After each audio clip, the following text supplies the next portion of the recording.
Hello everyone. So today we have some of our subscribers ask some questions on our YouTube videos.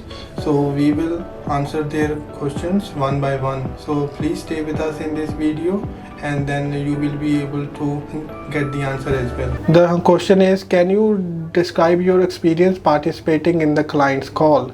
So now with the clients, we normally try to have clear communication with the client.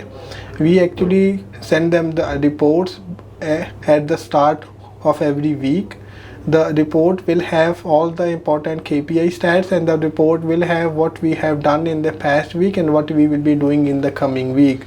We do have like one call with the client of say 15 to 30 minutes every week. In that call, we explain it to the client on all the things that we have achieved, whether we have the phone leads or the form fills coming.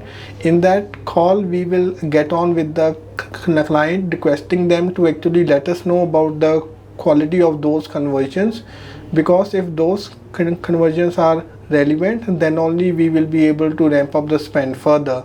But if those conversions are not good enough, then we have to see what we can change in the campaign to get better results. We will give our WhatsApp number on the screen. You can WhatsApp us anytime and I will be able to get back to you as soon as I can.